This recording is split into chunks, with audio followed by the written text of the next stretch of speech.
ఈరోజు ఎపిసోడ్లో ఎగురుతున్న హనుమంతుడి జెండా అవని మీద పడకుండా అవనిని ఒక్కసారిగా ముందుకు నెట్టడంతో పక్కనే ఉండి ఫోన్ మాట్లాడుతున్న శ్రీకర్ వైపు డూప్లికేట్ అవని పడిపోతుంది. మాయ జెండా ఎక్కడ పడదని చూసేసరికి అది పక్కనే ఉన్న ఒక చెట్టు మీద పడటంతో అమ్మయ్య అని ఊపిరి పీల్చుకొని అవని ఎక్కడ ఉందని చూసేసరికి అవని శ్రీకర్లు ఒకరి మీద ఒకరు పడి ఉండటంతో వెళ్ళి లే అవని లే, శ్రీకర్ని వదులు అని డూప్లికేట్ అవనిని శ్రీకర్ని ఇద్దరిని లేపుతుంది. అప్పుడు శ్రీకర్ ఎందుకు అవనిని అలా తోసివేశావని మాయాని అడుగుతూ ఉంటే మాయ అక్కడ ఎగురుతున్న ఒక జెండా వచ్చి అవని మీద పడబోతూ ఉంది, అందుకే అవనిని అలా నెట్టేశాను అని మాయ అంటుంది. అప్పుడు శ్రీకర్ జెండానే కదా, జెండా మీద పడితే ఏమవుతుంది అని అడిగేసరికి మాయ నేను జెండాని అనుకోలేదు, ఇంకా వేరే ఏదో అనుకున్నాను, అందుకే అవనిని అలా తోసివేశానని శ్రీకర్తో చెప్తూ ఉంటే శ్రీకర్ పక్కనే పడి ఉన్న జెండాని తీసుకువద్దామని వెళ్తూ ఉంటాడు. ఆ జెండాను తీసుకొని శ్రీకర్ అవని మాయాల వైపు వస్తూ ఉంటుంటే మాయ మాత్రం మనసులో శ్రీకర్ ఏంటి జెండా తీసుకొని మళ్ళీ మా వైపే వస్తున్నాడని భయపడుతూ చూస్తూ ఉంటుంది. అప్పుడు శ్రీకర్ జెండాని తీసుకువచ్చి అవనికి ఇవ్వబోతుంటే మాయ అడ్డుపడుతుంది. ఎందుకని ఇప్పుడు జెండాని అవనికి ఇస్తున్నావని శ్రీకర్ని అడుగుతుంది. అవని వల్ల జెండా కాబట్టి అవనికి ఇస్తున్నానని శ్రీకర్ అనటంతో అయినా కానీ ఇప్పుడు అవని ముట్టుకోదు అని చెప్తూ ఉంటుంది. అదేంటి అని శ్రీకర్ అడుగుతాడు. అప్పుడు మాయ తడబడుతూ ఏం లేదు, మేము ఇప్పుడు ఇంటి లోపలికి వెళ్ళాలి కదా, అందుకే అవని జెండాని పట్టుకోకూడదు అని అంటున్నాను. నువ్వు ఎలాగో ఫోన్ మాట్లాడడానికి బయటికే వెళ్తున్నావు కదా, నువ్వు వెళ్ళి అవని వాళ్ళ ఇంట్లో ఆ హనుమంతుడి జెండా పెట్టేసిరా అని శ్రీకర్తో చెప్పేసరికి శ్రీకర్ కూడా సరే అని అక్కడి నుంచి వెళ్ళిపోతాడు. అవని ఇంకా మాయ ఇద్దరు కలిసి ఇంట్లోకి వెళ్ళిపోతారు. మరోవైపు అర్చన ఒక్కతి బాధగా కూర్చొని దిగులు పడుతూ ఉంటుంది. అమ్మవారు తనకి తాళపత్ర గ్రంథంలో సూచించిన ఆపద ఎక్కడ నుంచి ఎలా వస్తుందో అని ఆలోచించుకుంటూ కూర్చుంటే అవని ఇంకా డూప్లికేట్ మాయలు ఇద్దరు కలిసి డూప్లికేట్ మాయతో నువ్వు వెళ్ళి అక్షయ్ గురించి ఎలాగైనా నాకు ఉపయోగపడే విధంగా అక్షయ్ వివరాలు అడిగి తెలుసుకొనిరా వెళ్ళు అని డూప్లికేట్ అవని అర్చన దగ్గరికి పంపిస్తుంది. అప్పుడు అవని అర్చన దగ్గరికి వెళ్ళి అర్చన అని పిలుస్తుంది. అర్చన ఏంటి మేడం అని అడిగేసరికి ఏంటమ్మా ఇక్కడ కూర్చొని ఏం ఆలోచిస్తున్నావని అడిగేసరికి ఏం లేదు మేడం, నాకు అమ్మవారు చూపించిన ఆపద ఎక్కడి నుంచి ఎలా వస్తుందని భయభయంగా ఉంది మేడం అని అర్చన అవనితో అంటుంది.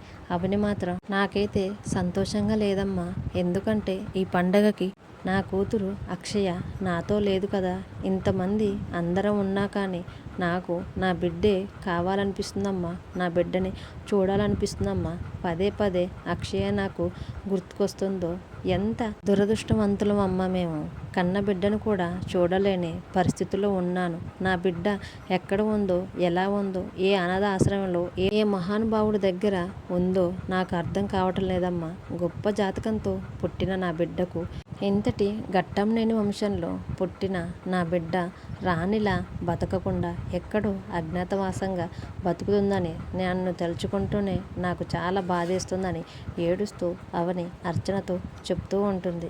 నా అక్షయను నేను చనిపోయే లోపైనా చూస్తానో లేదో అమ్మా అని, అసలు నా జీవితం అయిపోయేలోపు నా బిడ్డని నేను చూడగలనా, ఈ జన్మకి నా బిడ్డని నేను చేరుకోగలనా, నాకైతే అర్థం కావటం లేదమ్మా, రోజు నేను అమ్మవారి ముందు నా బిడ్డ గురించి వేడుకుంటున్నా కానీ ఫలితం లేకుండా పోయింది, ఆ అమ్మవారి దయ్య మా తల్లి బిడ్డల మీద ఎప్పటికీ ఉంటుందో ఏమో అని ఏడుస్తూ ఉంటుంది. నేను చనిపోయేలోపు నా బిడ్డ ఎక్కడ ఉందో ఎలా ఉందో ఒక్కసారైనా తన జాడ తెలుసుకోవాలని నాకు అనిపిస్తుంది, నీకు తెలిసినా కానీ నువ్వు మాత్రం నాకు చెప్పటం లేదు అని బాధపడుతూ ఉండేసరికి ఆ మాటలు విన్న అర్చన ఎందుకు మేడం అంత పెద్ద పెద్ద మాటలు మాట్లాడుతున్నారు, మీకు నిజంగా మీరు ప్రాణాలు కోల్పోయే పరిస్థితి వస్తే గనక అక్షయే తప్పకుండా మీ ముందుకి వస్తుంది మేడం, అద్భుతం చేసినట్టు మీ అక్షయ మీ ముందుకు వచ్చి మీ ప్రాణాలని ఆ ప్రమాదం బారి నుంచి ఖచ్చితంగా కాపాడుతుంది, మీరు కొంచెం ఓపికతో ఉండండి మేడం, ఏడవకండి అని ఓదారుస్తూ రండి మేడం మనం ఇంకా లోపలికి వెళ్దామని డూప్లికేట్ అవని తీసుకొని అర్చన ఇంటి లోపలికి వెళ్తుంది.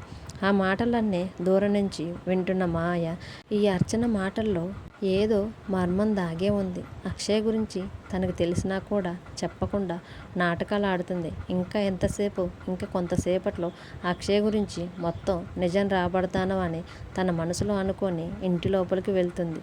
మరోవైపు ఇంట్లో వాళ్ళంతా సందడిగా చేరి సంతోషంగా మాట్లాడుకుంటూ ఉంటారు. అప్పుడు కృష్ణ, అమ్మ, సంక్రాంతి పండుగ సంబరాలు అంతా చప్పగా కొనసాగుతున్నాయి. ఏదోటి చేసి జ్యూస్ పెంచాల్సిందే అని అందరితో అంటాడు. అప్పుడే ఊరిలో వాళ్ళు కొందరు వేదవతి వాళ్ళ ఇంటికి వస్తారు. లోపలికి వచ్చి వేదవతికి నమస్కరించి, అమ్మ, మీరు సంక్రాంతి పండుగకి, ఏరువాకలకి, జాతరలకి పూర్తిగా ఊరికి రావటం మానేశారమ్మ. మీ గురించి ఊరంతా బాధపడుతుందని వేదవతితో అంటూ ఉంటారు. అప్పుడు వేదవతి వాళ్ళందరికీ నమస్కరించి బాగున్నారా అని అడుగుతుంది. అప్పుడు వాళ్ళు, అమ్మ, మేమంతా బాగున్నాం. ఈ సంక్రాంతికి మొదటి పంటను అమ్మవారి ముందు పెట్టి పూజ చేయించి ప్రసాదం వండిద్దామని తీసుకొని వచ్చామమ్మా. గతంలో మీరు అవని దగ్గర అమ్మవారి విగ్రహం ఉందని చెప్పారు కదా.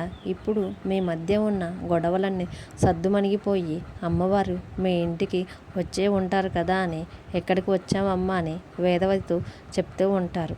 అప్పుడు వేదవతి ఏం మాట్లాడకుండా మౌనంగా ఉండిపోతుంటే ఊరివారంతా ఏంటమ్మా ఏం మాట్లాడలేదంటే, అమ్మవారి అనుగ్రహం మాకింకా కలగలేదండి. అమ్మవారు ఇంకా అవని వాళ్ళ దగ్గరే ఉందని వేదవతి చెప్పడంతో అందరూ ఒక్కసారిగా షాక్ అవుతారు. అప్పుడు వాళ్ళు అవని దగ్గర ఉన్న అమ్మవారి విగ్రహాన్ని ఇక్కడికి తీసుకురండని చెప్పండమ్మా అనేసరికి వేదవతి అది కుదరదు అంటుంది. అప్పుడు వాళ్ళు, అవని వాళ్ళ దగ్గరే కదా అమ్మవారు ఉన్నారు, మనమంతా అక్కడికే వెళ్ళి పూజలు చేసుకొని ప్రసాదం వండుదాం అనుకునేసరికి నిహారిక ఒక్కసారిగా, ఆగండి, అమ్మవారు మా ఇంటికి వచ్చిన తర్వాతనే ఏ పూజైనా ఏ పండుగైనా అని అంటూ ఉంటుంది. అప్పుడు కృష్ణ కూడా, మీ అంటే ఇప్పుడు మేము వెళ్ళి అవన్నీ కాళ్ళు పట్టుకొని బ్రతిమలాడి అమ్మవారిని తీసుకొని రమ్మా అని అనాలా అని అంటూ ఉంటాడు. పెద్దిరాజు భార్య కూడా, మేము ఎవరిని బతిమలాడటం అని అంటూ ఉంటారు. అప్పుడు ఊరి వాళ్ళు, ఏంటమ్మా మీరు ఇలా మాట్లాడుతున్నారు, ఊరంటే మీకు కొంచెం బాధ్యత కూడా లేదా అని అంటూ ఉంటారు. అప్పుడు పెద్దిరాజు, వీళ్ళ ఊరు గురించి, ఊరి సంతోషం గురించి ఆలోచించేది ఈ ఇంట్లో ఇప్పటికే ఏవేవో జరుగుతున్నాయి, అవన్నీ మీకు విడమరి చెప్తే మీరే వీళ్ళందరినీ 4 తిట్లు తిట్టి ఇక్కడి నుంచి వెళ్ళిపోతారు అని అంటూ ఉంటాడు. తర్వాత ఊరి వాళ్ళు వెళ్ళిపోతూ ఉండగా శ్రీకర్ వాళ్ళ నాన్న, ఆగండి, మీరు మొదటి పంట మా ఇంటికి తీసుకొని వచ్చి అమ్మవారికి సమర్పించి ప్రసాదం చేయించాలని అనుకున్నారు కదా, మీరు ఇలా బాధపడుతూ ఊరికి వెళ్ళటం మంచిది కాదు అని చెప్పి వాళ్ళని ఆపుతాడు. తర్వాత అవని దగ్గరికి వెళ్ళి, అమ్మ అవని, ఈ ఊరి వాళ్ళు మనల్ని నమ్ముకొని ఇంత దూరం వచ్చారమ్మా, నువ్వు వెళ్ళి అమ్మవారిని తీసుకొని రా అని అంటాడు. అప్పుడు మాయ, ఇదేంటి డూప్లికేట్ అవని అలా ఎలా అమ్మవారిని తీసుకొస్తుంది, అది వీలు పడదు కదా అని మనసులో అనుకుంటూ ఉంటుంది. తర్వాత అవని, నేను తీసుకురాను అని అంటుంది.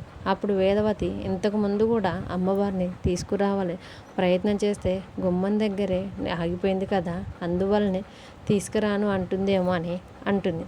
అప్పుడు శ్రీకర్ వాళ్ళ నాన్న, ప్రతిసారి అలాగే జరగదు కదా అమ్మ, అవని నువ్వు వెళ్ళి తీసుకొని రమ్మా అని అవనితో అంటాడు.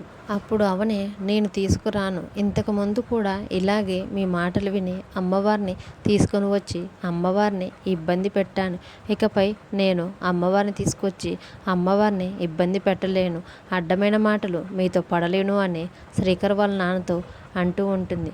అప్పుడు శ్రీకర్ వాళ్ళ నాన్న, నువ్వు ఇలాగంటే ఎలాగమ్మా, ఇప్పుడు ఎవరు వెళ్ళి అమ్మవారి విగ్రహాన్ని తీసుకొని వస్తారు అని అనటంతో అక్కడే ఉన్న అర్చన, నేను వెళ్ళి తీసుకువస్తాను అని అంటుంది. మీరు ఈ ఇంట్లో వ్యక్తులకి, ఈ ఇంటికి మంచి జరగాలని ఎప్పుడూ కోరుకుంటారు, మీరు గనక ఇప్పుడు అమ్మవారి విగ్రహాన్ని తీసుకొని రాకపోతే మీకు మాట వస్తుంది మేడం అని, మీరు ఇబ్బంది పడకుండా నేను వెళ్ళి తెస్తాను అని చెప్పి అక్కడి నుంచి వెళ్తూ ఉంటే డూప్లికేట్ అవని ఆగు ఆగు అని అంటూ ఉన్నా కానీ అర్చన వినిపించుకోకుండా అవని ఇంటివైపుకి వస్తూ ఉంటుంది. అర్చన ఎప్పుడైతే నిజమైన అవని ఇంటివైపు వస్తూ ఉండటంతో పెద్ద గాలి వీచి తలుపులు కిటికీలు అన్నీ గాలికి కొట్టుకుంటూ ఉంటాయి. అప్పుడు అర్చన, ఏంటి ఇంత పెద్ద గాలి వస్తుంది, ఈ తలుపులు కిటికీలు మూసివేయాలి కదా అని నిజమైన అవని బెడ్ మీద పడుకొని ఉంటే చూడకుండా తలుపులు వేసేసి అమ్మవారి దగ్గరికి వచ్చి వేడుకుంటూ ఉంటుంది. అమ్మ, ఈ ఒక్కసారి నువ్వు నాకు ఎలాగైనా సాయం చేయాలమ్మా. నేను నిన్ను ఇక్కడి నుంచి తీసుకువెళ్ళటానికి వచ్చాను. అమ్మకి ఏ మాట రాకుండా ఉండాలంటే నువ్వు నాయనమ్మ వాళ్ళ ఇంటికి నాతో పాటు రా అమ్మ, నన్ను కరుణించమ్మా అని మొక్కి అమ్మవారిని ఎత్తుకుంటుండగా అమ్మవారు ఒక్కసారిగా బరువైపోయి అర్చనకి తీసుకువెళ్ళటానికి రాదు. ఒక 2-3 సార్లు ప్రయత్నించినా కానీ అమ్మవారిని అర్చన తీసుకెళ్ళలేకపోతుంది. మరోవైపు శ్రీకర్ వాళ్ళ ఇంట్లో అందరూ ఎదురు చూస్తూ ఉంటారు. కొంతసేపటి తర్వాత అర్చన ఖాళీ చేతులతో వస్తుంటే అప్పుడు నిహారిక, అటు చూడండి, అది మళ్ళీ ఖాళీ చేతులతో వస్తుందని అందరికీ చెప్తుంది. అర్చన ఇంటి లోపలికి వచ్చిన తర్వాత వేదవతి గారు అమ్మవారు ఎక్కడా అని అర్చనను అడుగుతుంటే అర్చన అమ్మవారు రావటానికి నిరాకరిస్తుంది. ఇంతకుముందు సునాయాసంగా అమ్మవారిని తీసుకొని వచ్చేదాన్ని, ఇప్పుడు మాత్రం అమ్మవారు రావటానికి అంగీకరించడం లేదు అని అందరితో చెప్తుంది. అప్పుడు నిహారిక, మొత్తం నువ్వు చెప్పేవన్నీ అబద్ధాలే అని, అన్నీ నాటకాలు ఆడుతున్నావని అంటూ ఉంటుంది. అప్పుడు శ్రీకర్, అమ్మవారు మన ఇంటికి రావటానికి నిరాకరించారంటే ఏదో ఒక పెద్ద కారణం ఉండే ఉంటుందని అంటాడు. తర్వాత పెద్దిరాజు భార్య కూడా ఈ అవని అర్చనలను అస్సలు నమ్మకూడదు, వీళ్ళకి ఏదైనా ఉపయోగం ఉందే అంటేనే ఏ పనైనా చేస్తారు, లేకపోతే చెయ్యరు అని అంటూ ఉంటుంది. అప్పుడు మాయ కల్పించుకొని, ఇంకా జరిగిందేదో జరిగిపోయింది, వాళ్ళని ఇబ్బంది పెట్టకండి, అవని అర్చనలు ఇంకా మీరు ఏమీ అడగకండి అనకండి అని అనటంతో ఈ ఎపిసోడ్ అయిపోతుంది.